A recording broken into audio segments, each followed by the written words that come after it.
name's Natalie Kidd and I'm the owner of Sprouting Joy, and today I'm going to demo how to use stencils to get a unique marbled paint texture. And you can use this to create really unique tote bags that are different every time, even if you use the same stencil. This is my abstract floral bag that you can find on my website, and you can use the same techniques I'm going to go through in this video to paint this bag. Alright, so I'm going to demo how to use the stencil that comes in your bag painting kit. It'll look like this with a paper layer with a shiny bottom and then a protective top coat keeping the design together.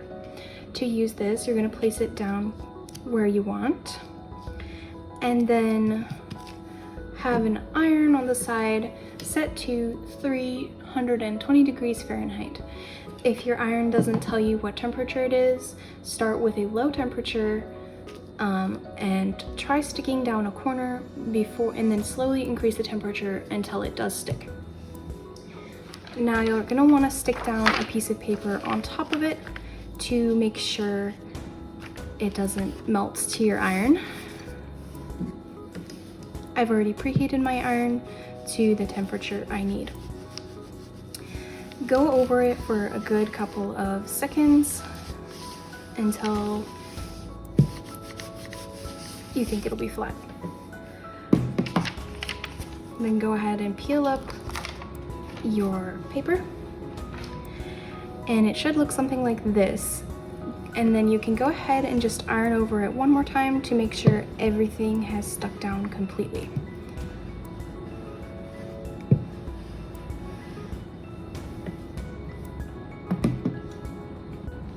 This design happens to have inside bits, so I'm going to make sure those get stuck down too before I move on to the next part.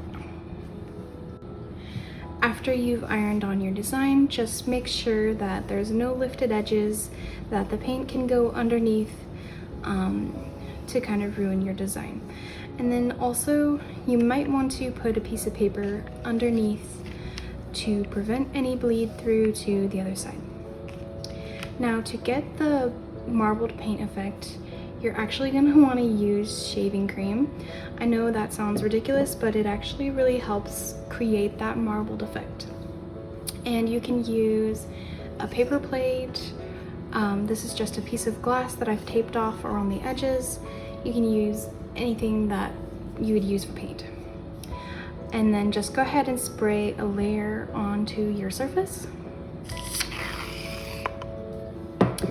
And then I have a used Sonic card that I'm just gonna use to spread it thinner and more even. Any extra shaving cream can just be scraped off on the side.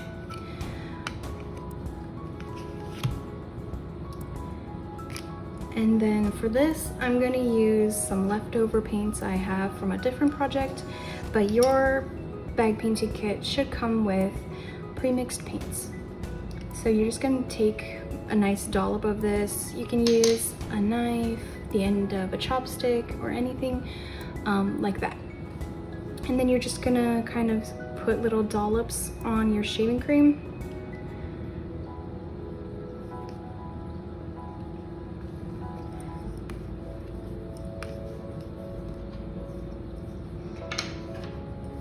I have a mixture of greens in here to create a nice marbled texture.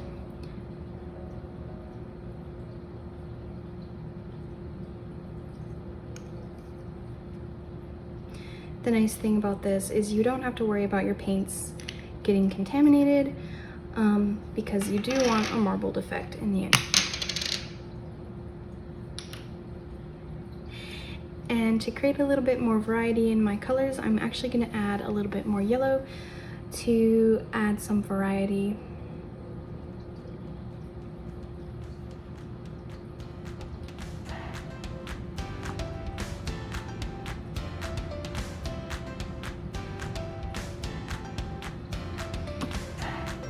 Okay, once you've laid out your colors, you're going to want to mix them very gently to marble the colors. Be careful not to overmix them because they will show up muddied on your stencil. And you do want a combination of all the colors to be in your design. Once you've done that, you can actually take a used card, you can use a palette knife, anything with a flat edge will work. Just pick up your colors and you'll see on there that there is a marbled range of colors, and you'll go ahead and just spread it over your stencil. One thing to consider with this is that darker colors will overpower the light, so if you do multiple layers, be careful of that. Another thing to consider too is being careful not to dip your card under the edge of the paper, which will cause it to spread underneath.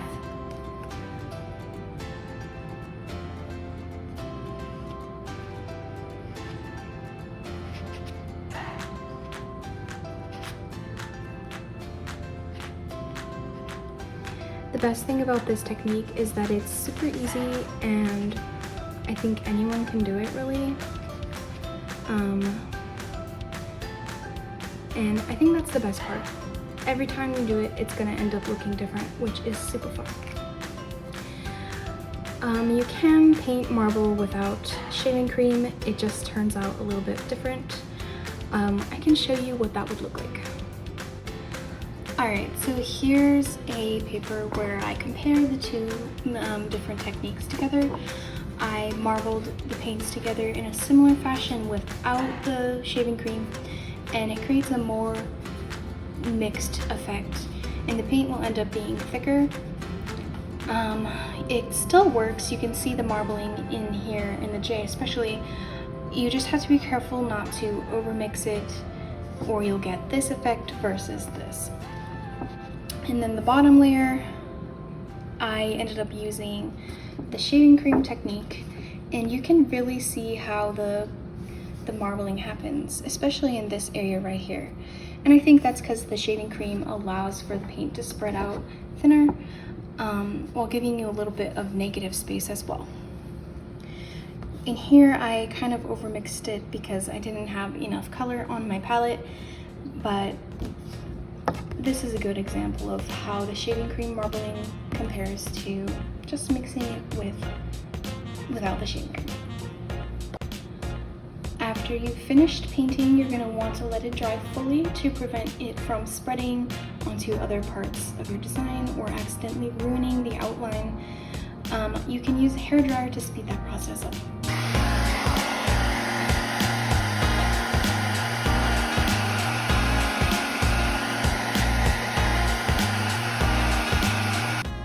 If you're feeling a little anxious about trying this technique for the first time, your bag painting kit will come with some templates, or some practice templates that you can use. You can actually paste it down on top of paper like you would fabric and practice that way.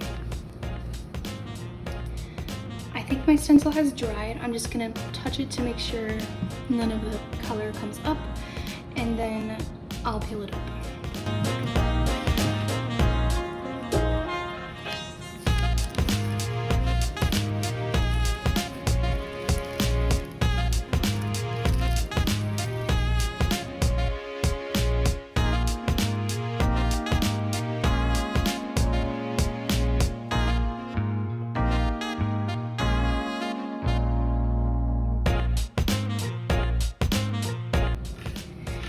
So this is what it looks like after you peel it up, and you do get a nice marbled texture. It's super fun when you use a variety of colors, like adding in the yellow for a pop of color. This technique can be used to create a much bigger design. So this is my Floral abstract tote bag that you can find on my website. It's actually 2 stencils, a bottom layer for the outlines of the flowers and the leaves, and then a top layer for the inside bits. If it comes like that, you'll end up putting the bottom layer down first, stick it down like you would like normal, and then go ahead and paint the first layer, peel it back off, and then stick down your top layer on top of it. Just be careful to line up the different details correctly. And then when you've done that, you'll have a gorgeous masterpiece that is unique because nobody can reproduce it exactly the same. I hope that you enjoyed this tutorial and have fun experimenting with the marbled painting texture.